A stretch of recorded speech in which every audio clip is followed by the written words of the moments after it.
جنات کی دنیا ایک غیبی دنیا ہے جو کہ انسانوں پر ظاہر نہیں ہے، اور اس میں اللہ تعالیٰ نے ہمارے لیے ہی بھلائی رکھی ہے۔ ایک اسلامی اسکالر کے مطابق اگر جنات کی دنیا ہم پر ظاہر ہو جائے تو ہمارا جینا حرام ہو جائے گا۔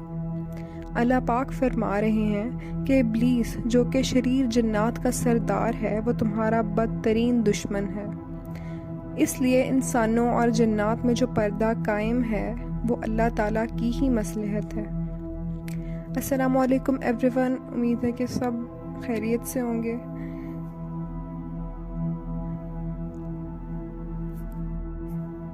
ہم اپنی پہلی کہانی کی طرف چلتے ہیں جو کہ خاتون شیئر کر رہی ہیں لاہور سے۔ انہوں نے بحریہ ٹاؤن فیز 4 میں کرائے پہ گھر لیا۔ گھر خوبصورت انداز میں تعمیر تھا اور کافی بڑا بھی تھا، مگر قیمت مناسب ہونے کی وجہ سے انہوں نے وہ کرائے پر لے لیا۔ مالکان دوسرے شہر رہتے تھے جس وجہ سے گھر بند تھا اور صفائی ستھرائی کا کوئی انتظام نہ تھا۔ خیر، ان لوگوں نے صفائی ستھرائی کی اور شفٹ ہو گئے۔ صفائی کے دوران الماری سے ایک بیڈ شیٹ ملی جو کہ بعد میں انہوں نے ہیلپر کو دے دی کیونکہ ان لوگوں کو اس کی ضرورت نہ تھی۔ اگلے ہی دن وہ ہیلپر واپس دینے آ گئی کہ یہ آپ خود ہی رکھ لیں۔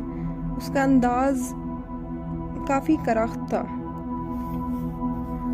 ہم نے اس سے اس بارے میں دریافت کیا تو کہنے لگی کہ گھر جا کر جب اس نے یہ بیڈ شیٹ بچھائی تو اس پر خون کے دھبے موجود تھے۔ خیر، ہم نے اس بات پر زیادہ توجہ نہ دی اور یوں بات آئی گئی ہو گئی۔ اس واقعے کے کچھ عرصے بعد نہ ختم ہونے والے واقعات کا تسلسل شروع ہو گیا۔ یہ خاتون بتاتی ہیں کہ ایک دن وہ شاور لے کر کمرے میں آئیں تو اتفاق سے کمرے کی لائٹ آف تھی۔ انہیں یوں محسوس ہوا کہ کسی نے ان کے بالوں پر ہاتھ پھیرا ہے، اور پہل تو وہ کلی طور پر منجمد ہو گئی، اور کچھ دیر بعد حواس بحال ہوئے تو انہوں نے لائٹ آن کی تو کمرے میں کوئی موجود نہ تھا۔ تسلی کے لیے باہر بھی دیکھا تو سب اپنے کمروں میں تھے، اور پوچھ گچھ کرنے پر سب نے انکار کیا کہ ان کے کمرے میں کوئی نہیں آیا۔ پھر یہ چیزیں بڑھنا شروع ہو گئیں۔ اکثر گھر کی چھت پہ کسی کے چلنے کی آواز آتی تو کوئی چیز خود بخود گر جاتی۔ ایک مرتبہ خاتون کی امی مغرب کے وقت اپنے کمرے سے بیلکنی پہ آئیں تو دیکھا کہ لان میں 5 سے 10 سال کی عمر کے 3-4 بچے کھیل رہے تھے۔ اب اس مخلوق نے خود کو ظاہر کرنا بھی شروع کر دیا تھا۔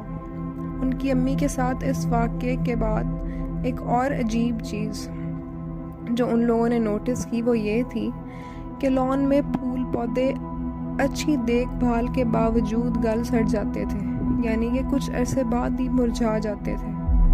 یہ میں آپ کی معلومات کے لیے بتانا چاہوں گی کہ جہاں بھی ایسی مخلوق کا رہن سہن ہو وہاں پودے، درخت، ایسی جاندار چیزیں پروان چڑھنے سے پہلے ہی مرجھا جاتی ہیں، لیکن تقریباً ان کی پروان چڑھنا ناممکن ہے۔ اب ان واقعات کا ہونا اتنا بڑھ گیا تھا کہ کبھی چیزیں غائب ہونے لگ گئیں، کبھی کچھ تیزی سے گزرتا ہوا محسوس ہوتا، کوئی چھت پہ بھاگ رہا ہے یوں محسوس ہوتا، یعنی مسلسل موجودگی کا احساس دلا رہے تھے، اور اشارتاً یہ مخلوق بتا رہی تھی کہ اس جگہ کو وہ لوگ چھوڑ جائیں۔ مگر ان خاتون نے ان باتوں کو نظر انداز کیا، اور یوں انہوں نے اپنا آپ اس قدر ظاہر کرنا شروع کر دیا کہ تمام گھر والے جو کہ پہلے الگ الگ کمروں میں سوتے تھے اب وہ ایک کمرے میں سونے پر مجبور ہو گئے۔ اب یہ واقعات اتنے تواتر کے ساتھ ہونے لگ گئے تو ان لوگوں نے مالک مکان سے کہا کہ ہم اس گھر میں مزید نہیں رہنا چاہتے، آپ نے ہمارے ساتھ فراڈ کیا ہے، جتنا عرصہ ہم یہاں رہے ہیں اتنی رقم کاٹ کر بقیہ رقم ہمیں واپس کر دی جائے۔ مگر اس شخص نے انکار کر دیا کہ اس کے پاس تو اتنی رقم موجود نہیں ہے، اور کچھ عرصہ مہلت مانگ لی۔ اب ان لوگوں کو اس گھر میں مزید عرصہ رکنا پڑا، اور یہ خاتون کہتی ہیں کہ یہ وقت ان کی زندگی کا سب سے زیادہ اذیت ناک اور ناقابل فراموش ثابت ہوا۔ اب جب مالک مکان نے رقم واپس لی تو ان لوگوں نے فوراً گھر چھوڑنے میں ہی عافیت جانی۔